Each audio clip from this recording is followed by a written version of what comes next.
একটা দামি কথা বলি ভাই, ভিক্ষুক তাদেরকে বলা হয় না যারা মানুষের কাছে চেয়ে খায়, বরং ভিক্ষুক তাদেরকে বলা হয় যারা যৌতুকের জন্য স্ত্রীর পরিবারের কাছে হাত পাতে, যৌতুকের জন্য স্ত্রীকে অত্যাচার করে। আল্লাহ তো আপনাকে দুটি হাত পা দিয়েছেন, তাহলে একটু কষ্ট করে উপার্জন করেন না ভাই। স্ত্রীর বাবার থেকে যৌতুক নয়, তার থেকে দোয়া নিন। আল্লাহ তাআলা আপনার আয় রোজগারে বরকত বাড়িয়ে দিবেন ইনশাআল্লাহ। সুন্দরী বউয়ের দৌড় সর্বোচ্চ 40 বছর পর্যন্ত, কিন্তু একজন দিনদার বউয়ের দৌড় দুনিয়া থেকে শুরু করে জান্নাত পর্যন্ত।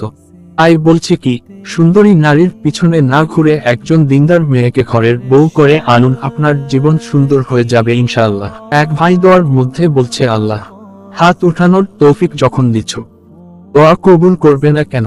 আমি আর কার কাছে চাবো? তোমার চৈকাত থেকে বিতাড়িত হলে চাওয়ার মতো দ্বিতীয় কোনো জায়গা তো নেই। সুবহানাল্লাহ।